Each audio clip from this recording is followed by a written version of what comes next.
Here with me now is Arseniy Yatsenyuk, who served twice as Ukraine's prime minister, and he was a leading figure during the pro-Western 2014 Maidan revolution. Welcome to the program. Such a pleasure, Christiane. Are we right? Is there a noticeable slowdown in what Russia is achieving on the front lines? Yeah, absolutely. Russia is gaining in incremental gains, but the pace has decreased severely. And, how do you account for that? Let me remind you what's really happening. This war has been going on not for 3.5 years. It's been 11 years since designated war criminal Putin waged the war against Ukraine. When he captured illegally Crimea. Annexed Crimea, yes, then he sent his troops to the eastern Ukraine, then he said to the entire world that it's not his troops without insignia, so he lied as always in the bare face. So everything that is happening in the last 11 years is just astonishing. Armed to the teeth, Russia didn't manage to take over Ukraine. Russia with the nukes, with 140 million population, didn't manage to take over Ukraine of 40 million people. So Russian forces have lost around 1 million in dead and injured. Ukrainians... That's just in these last 3 years of the full-scale invasion. Correct. Or since 22, yeah. Ukrainians severely degraded Russian land forces by half. NATO has expanded. And we, as Ukrainians, show our resilience. I've got the latest polls. And you know what? More than 74% of Ukrainians still believe in the military victory of Ukraine over Russia. And we are sitting under the never-ending shellings, under the barrage of Russian missiles. So the thing is that whether we can win, yes, we can, Christiane, but it all depends on the political will of our allies. Because we have guts, we have strengths, I mean the Ukrainian people, and we have shown it to the entire world. Now it's time to action. Okay, so at the UN, at the UNGA this past week in September, in New York, there seemed to be a shift, certainly from President Trump, who, if you remember, earlier this year, shortly after his inauguration, hosted President Zelensky and essentially told him he had no cards to play and needed to, sue for peace one way or the other. Now, fast forward, he's saying, with the right help, you can win, you can even win back Crimea and the other territories. And he seems to be talking about boosting Ukraine's military potential as well, along with European and other NATO allies. Do you see that as an actual shift? And how do you account for it? I mean, do you see it's real? Is it more than just words? Look, I really strongly welcome this kind of verbal U-turn of President Trump. It is important because it's an important sign to everyone that President Trump has realized that designated war criminal Putin tried to play him. He wasn't just tapping along Trump. He wanted to humiliate President Trump. Because Trump, in Anchorage, expected to get some kind of concessions out of Putin. In the end, what he got? He got a next wave of never-ending shelling of Ukraine. He got a very strong stance against the Western world. He got an incursion of drones into the NATO airspace. He got Russian fighter jets in Estonia. He got a new wave of cyber attacks against NATO allies. And my gut feeling is that President Trump has realized that something is wrong with that. So this kind of verbal U-turn is strongly welcomed. But you know that words matters only in one case, if they are supported by actions. Right. So there are reports that they plan to restart or boost intelligence sharing with Kyiv to hit oil refineries in Russia, also weighing deliveries of Tomahawks and Barracudas, Tomahawks are cruise missiles, and other American-made ground and air-launched missiles. They have a range of up to 500 miles. What do you see as the military posture of Ukraine now?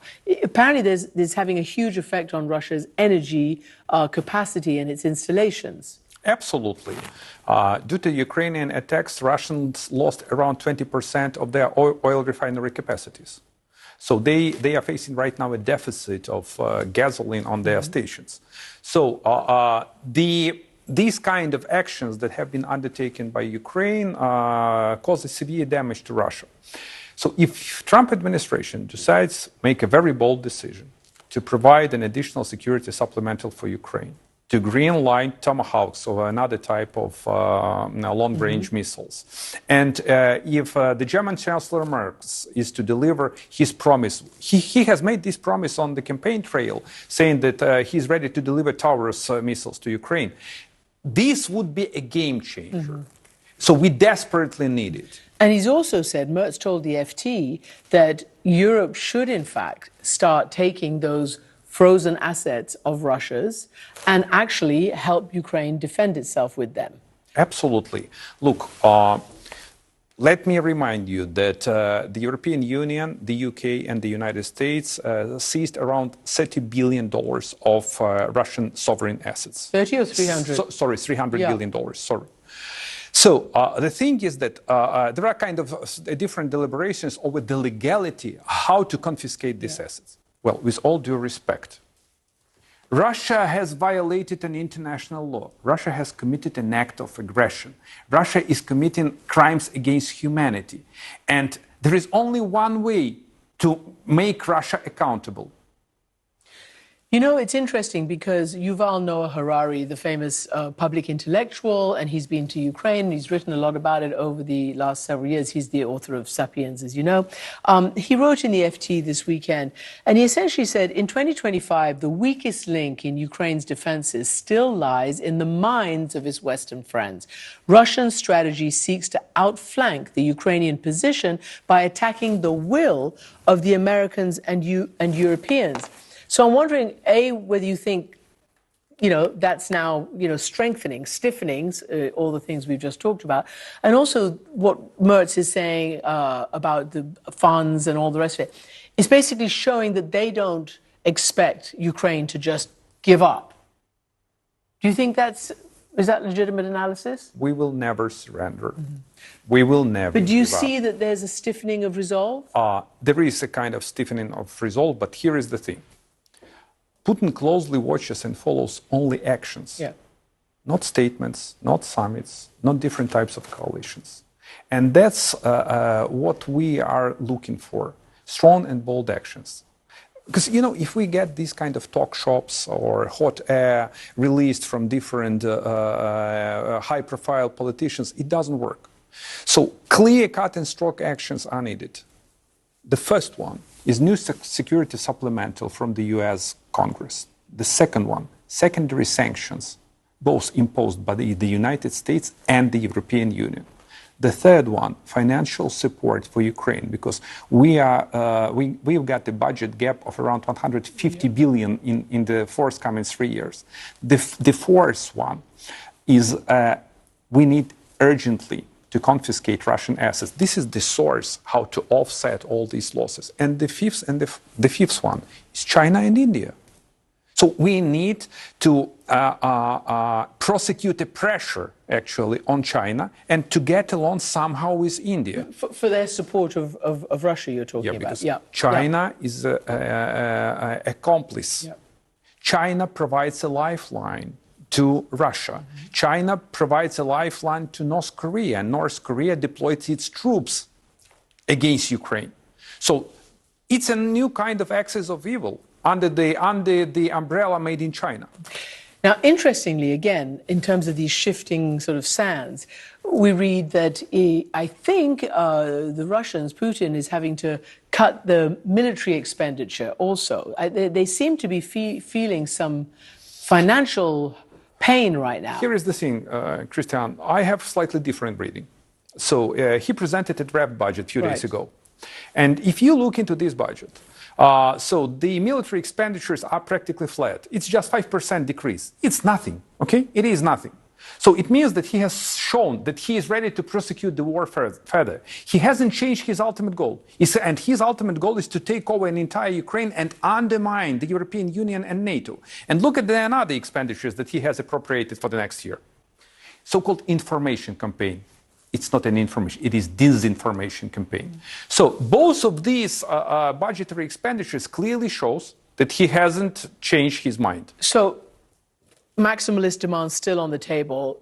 Analysts in the Western NATO nations have said, at least some, that it will take maybe even 5 years for Putin just to take the Donbass, the entire Donbass, at this current rate. So he's in it for a long, long time. And in the meantime, Zelensky seems to get more support. He's also told reporters that, you know, he plans basically probably he's ready to step down after the war ends.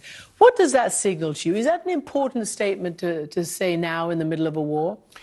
Look, right now the nation has rallied around the flag. He is the commander-in-chief, and you know, it is important to support this kind of institution. So, and I wish the time will come when President Zelensky is to decide whether to run for the second term or to skip. Mm-hmm. And you know why? Because it means that Ukraine is to get durable ceasefire, at least, or fair and just peace. We need to win the war and to save the country. And democracy will always prevail in Ukraine. I was going to ask you that as the last question, because we introduced you as one of the main, you know, figures during the Maidan, and that was about democracy, and it was about sovereignty, and it was about moving towards the West, the EU accession. Do you think that will survive? Absolutely. Definitely. We will survive. We will join the EU, we will join NATO, and we will defend Europe and the free world. Just help us. Got it. Prime Minister.